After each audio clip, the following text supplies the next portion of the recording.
I'm Jim Schaefer, the producer and host of Rip Rap, the academic book television program. My co-host today is Hyunwook Park, a professor at New York University. My guest today is Harootunian, who's here to discuss his book, History's Disquiet, Modernity, Cultural Practice, and the Question of Everyday Life. Welcome to Rip Rap, both of you. It's a pleasure to have you on Rip Rap. The program represents a kind of historical moment since we have one of your colleagues, Park, here as a co-host. I thought it was fascinating you began your interesting book with a quotation from Fernando Pessoa, the Portuguese poet. And I was intrigued on why you did that and how that opened up the issue that you are looking at in this book. Well,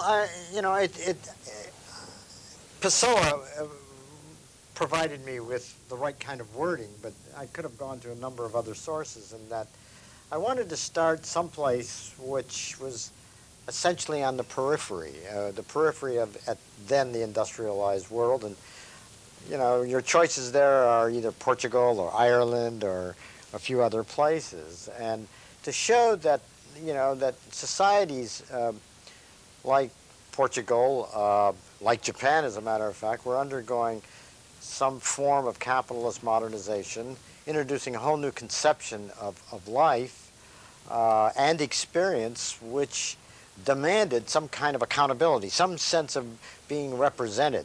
And Pessoa was really one of the, like Joyce, but we can think of a number of other writers, really quite familiar writers, who essentially tried to grapple with this particular problem. A good deal of his poetry, and especially some of these meditations, these kind of poetic meditations that he produced in the 20s and 30s, are really about the nature of that process. I mean, he refers to it in a lot of his writing about what's really going on in terms of a certain kind of development or a certain kind of industrial development, but he's more concerned with the effects that this is really happening, in other words, at the kind of micro-daily level. I mean, he's really concerned about himself. He's concerned about how he understands it and how he might be able to catch hold of it and extract some kind of meaning from it. I mean, this is really what, and he perhaps more than most designates the everyday as a kind of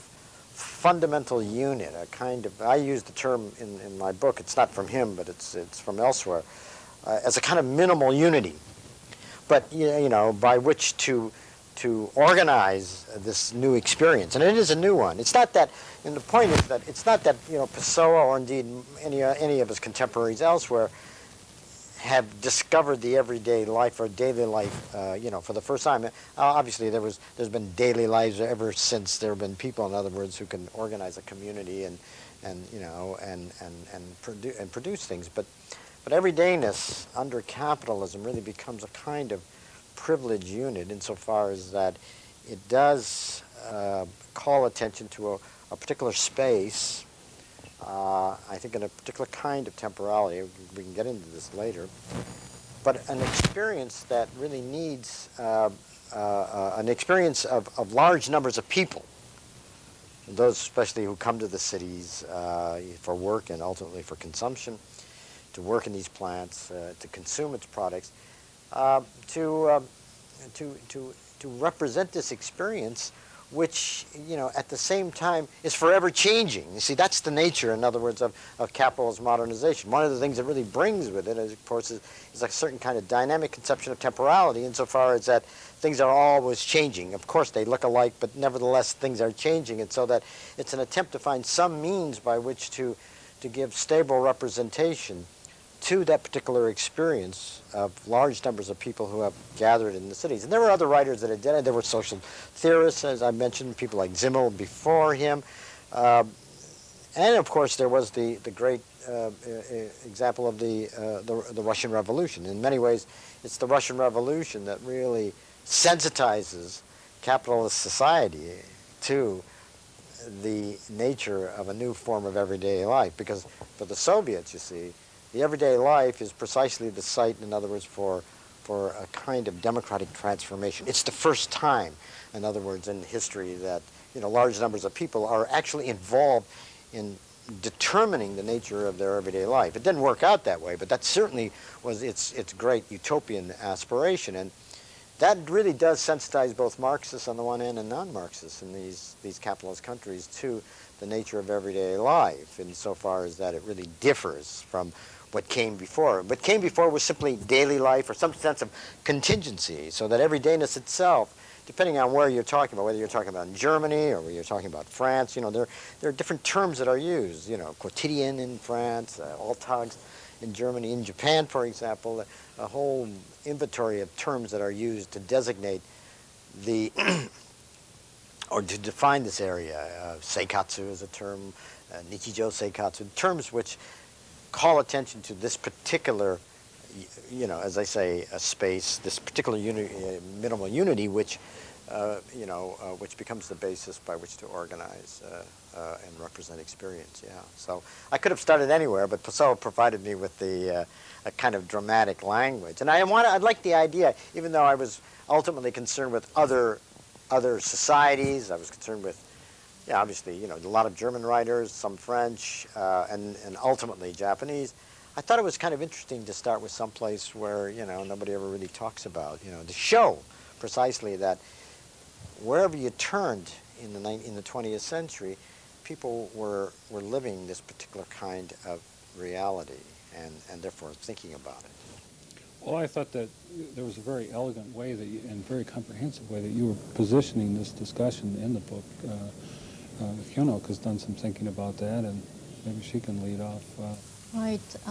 I like to elaborate on the notion of unevenness of everyday life, because in your conception, everyday life is a form of disquiet, and then what it evokes is the notion of the fleeting and transitory, experience of modern life, and that really reminds us of the postmodern thinking, which is indeterminable and fragmented forms of experience. But however, I think that you are quite critical of Foucauldian thinking and power, and it seems that you are placing this everyday experience in a very deeper capitalist framework.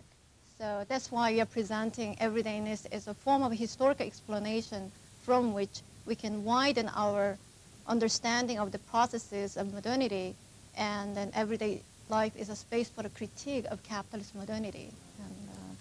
Well, I wanted to be, you're right in calling attention to both the question of unevenness as well as to the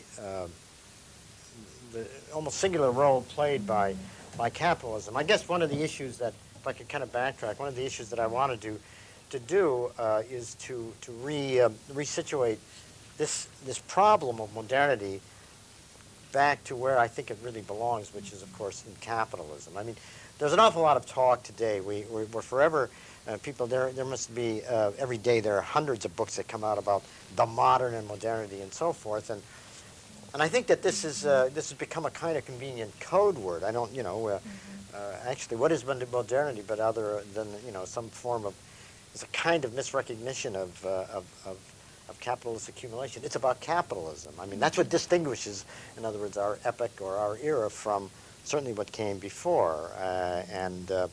It's, I think, a mistake really to deny or disavow that particular dimension, in other words, of our historical experience by merely appealing to some indeterminate conception called modernity or the modern, you see. I mean, we have to specify. Once we begin to specify it, once we begin to kind of identify its capitalist dimensions, the fact that there is something different about capitalism. I mean, So even Marx recognized that. Right.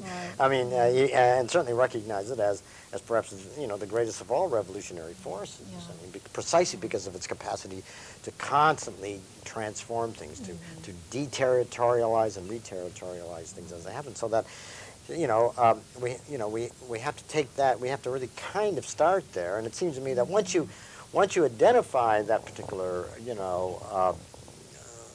dimension, in other words, of the so-called modern, then you really have to move to what capitalism and how capitalism essentially behaves wherever it establishes itself. And I think that that's where the problem of unevenness really comes in, because that's what really capitalism is about. It's really about producing in order to reproduce itself.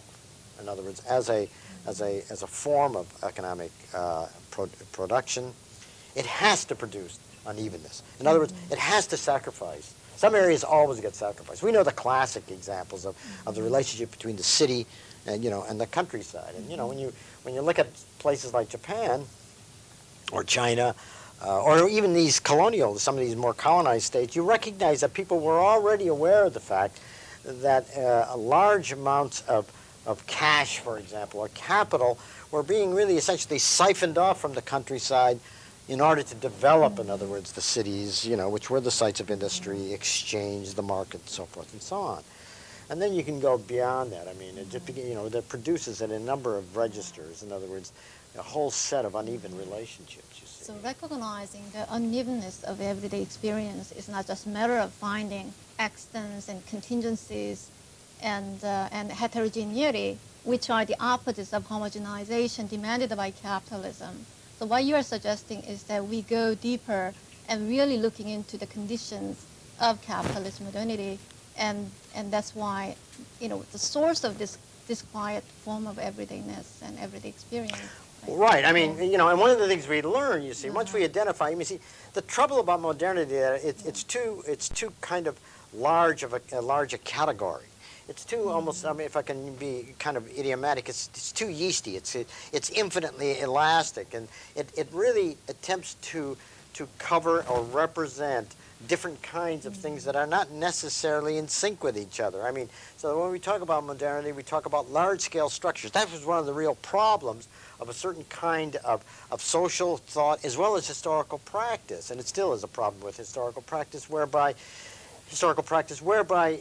you really concentrate on large-scale movements, institutions, structures, even classes, and that is supposed to stand in for, in other words, what the life that people are presumably experiencing at the everyday. And what I wanted to do was to call attention to the fact that the everyday becomes a really active concept in a great deal of thinking as well as literature. You see, again, that's where Pessoa is interesting, because Pessoa is calling attention to the everyday as he understands it and is living it. But, at the same time, there are these sociologists, social thinkers, philosophers who are talking about the everyday as a really active concept by which to understand or grasp a certain kind of experience which is being lived, but is not necessarily represented in these large-scale narratives of historical development or of social structure or what have you. And so that the everydayness becomes, if I can quote, it's Hegel, but it's also a number of other people, it becomes a kind of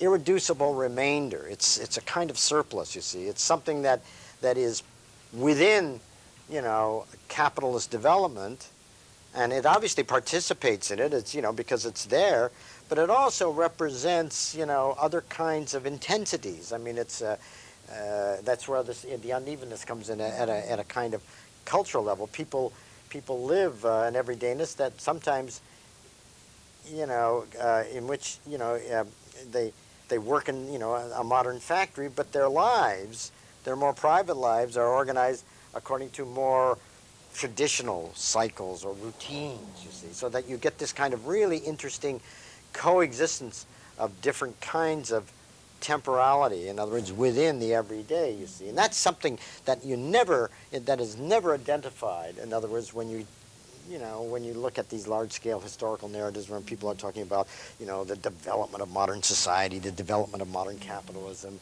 or the modern state or something. And it's, as the one Japanese writer, again from the 1920s pointed out, he says the everyday is something that's outside of the state. He says the state, in fact, represents the non-everyday, you see, and he was right in making that kind of distinction. But it's a distinction that's made in, different ways in a number of different places. So that I think that, and that's what I meant when I said earlier that because the everyday, in other words, is associated with the agency, I think, of, the Russian, especially the Russian Revolution. I mean, I think people forget, at least for a moment, that the Russian Revolution really held out an enormous kind of promise to all kinds of people, and especially in Asia. I mean, it was really seen as the kind of formative event, the determining event, in other words, for any kind of future possibility. As I say, all that comes to a quick end, certainly by the 1920s. But it is, the everyday gets associated, this remainder, therefore, gets associated with the problem of, with the possibility of some sort of democratic transformation.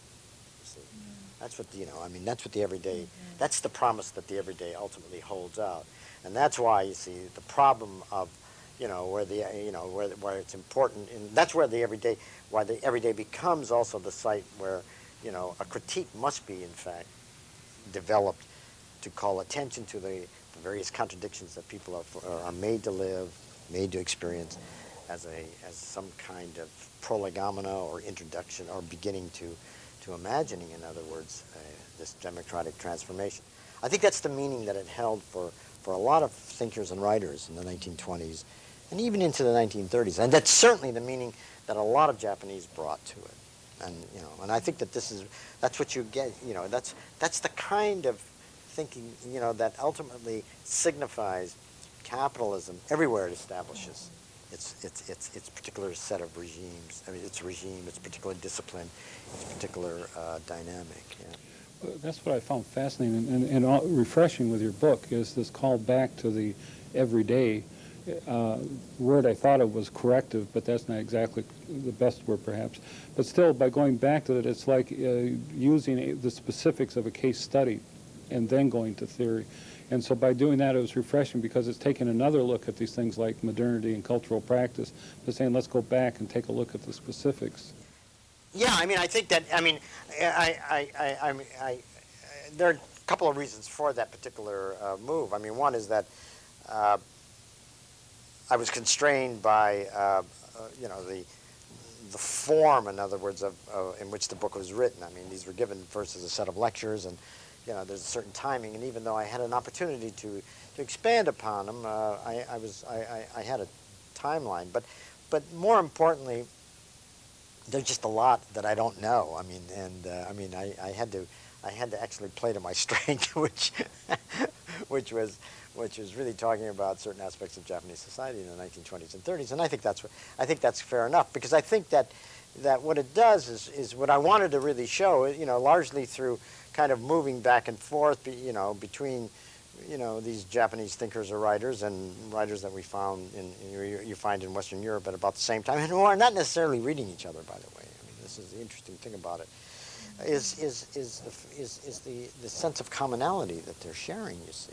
I mean, once they commit themselves to this particular categorization, this minimal unity, which we call the everyday, there are a number of things that we can expect, you see, and we can see. And I think that, yes, the case study therefore becomes all the more important, because in many ways it can and must stand in for some larger sense of understanding, or the whole, which, for a lot of reasons we're just simply unable to, we're unable to put together, in other words, in this particular format.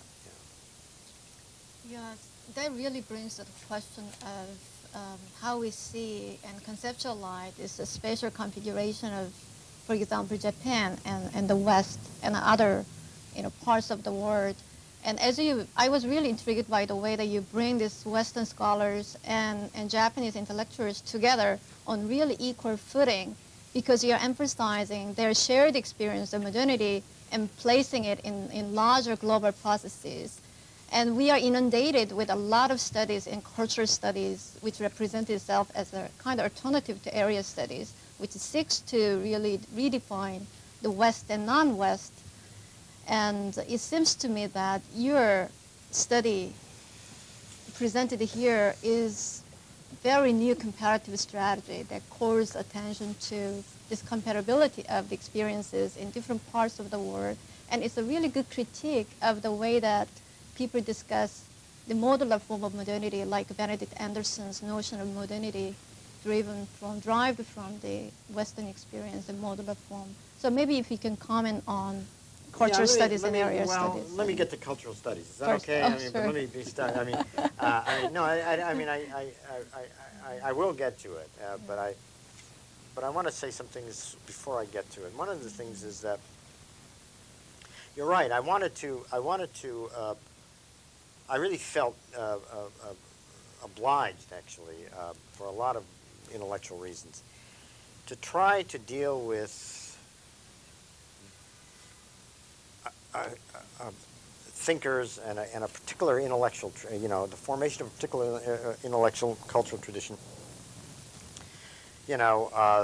In Japan, an Asian country, whatever you want to call it, outside of Euro-America, non-Western, third world at the time, whatever all these categories. I mean, these are all distancing categories that we have. They're all weighted in terms of a particular binarism, in other words, which is all too familiar to us today.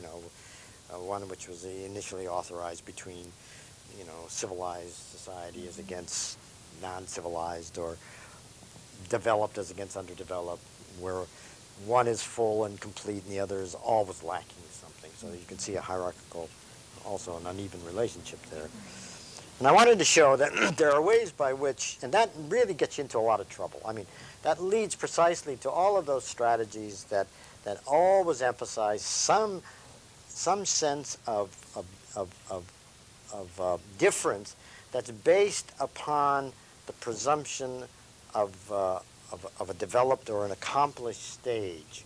That's where we get really interesting, categories like late developers, for example, But when you begin to look at this, and these are always based upon the particular position or location that's occupied by society within some sort of developmental trajectory.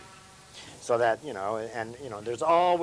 there's always both a baseline and therefore a timeline. The baseline is invariably the West, which is a fictive unity. And when you begin to break that down, it really comes down to the United States, Great Britain. One of the things I discovered, for example, in working in this book and in another book in much greater detail, was that when you begin to look at Japan, for example, in the 1920s and 30s, you see that Japan is as fully developed, if you want to use that term, as fully developed as any number of so-called Western, modern societies. I mean, certainly it's as developed as France is. It's far ahead of Italy. It was far ahead of the Soviet Union. It was, it could match Germany in a number of areas. It really probably, if it lagged at all, it probably lagged behind Great Britain because of Great Britain's earlier development. But I wouldn't want to push that one too far, largely because there's something happened to Britain's development in the 20th century, and really behind the United States. So what are we talking about, you see? So that I began to think about, this whole problem of what links these societies together. I mean, rather than what separates them and disaggregates them, you see. And what links them, of course, is this commitment, in other words, to a particular mode of production. That doesn't mean that every time capitalism is established, for example, in a society, everything's going to turn out to be the same and homogeneous. Not at all. I mean, there are these, local experiences and histories that constantly interact with capitalism. But there are certain things that will remain familiar anywhere you go, whether you're in Tokyo, New York, Berlin, Bombay. I mean, they just simply will be. I mean, And so that I begin to think that what we have here is, better yet, is a situation where people are actually sharing, in other words, a particular temporality. They're not living in a different time. And that temporality they're living is one of the immediate present. And when you begin to watch the way these people begin talking about the everydayness or everyday life, you see, in other words, how closely these so-called different cultural experiences ultimately, resemble each other. I mean, we can certainly account for local inflections and differences, but I'm really talking about, these differences are not differences in time.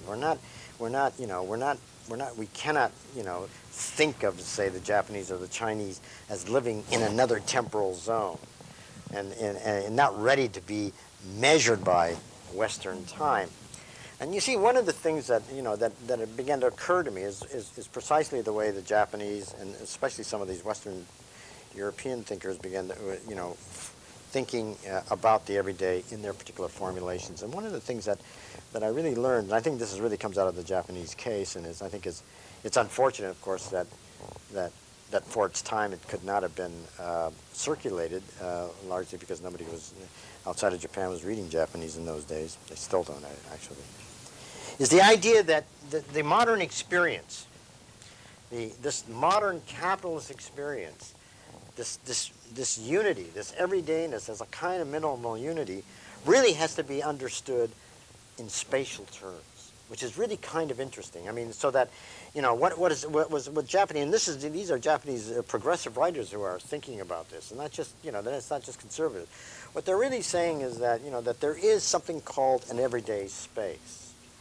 And, in calling attention to the importance of an everyday space, they were calling attention to another conception of lived time, phenomenological time, the time, in other words, that we experience. Not historical time, which is really, historical time is something that none of us ever experienced, do we? I mean, historical time is merely a marker, in other words, to designate and organize, a certain kind of development. But, whoever, one of the things that's always interested me about certain kinds of Marxists and non-Marxists is that whoever lives a transition, what does it mean to live a transition? We're always in transition. We're always, what does that mean?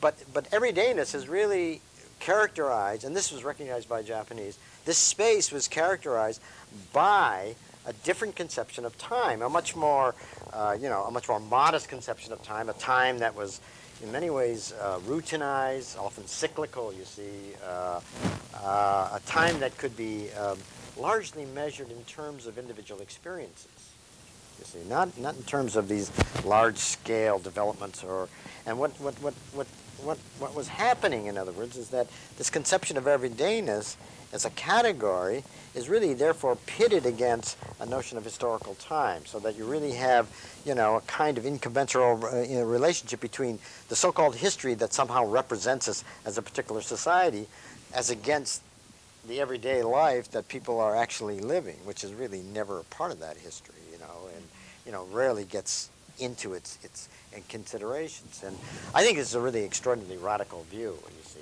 And what it did was to force a rethinking of the relationship, therefore, between space and time, you see. And I think that's where it's real radical. I think that's its real radical dimension. Thank you for appearing on Rip Rap. Your book is very evocative, and it did cause me to rethink some ideas about history and modernity and cultural practice. And thank you, Hyunuk, for also being on the program and contributing to the discussion. And thank you both for being on Rip Rap. Well, thank you for listening to me.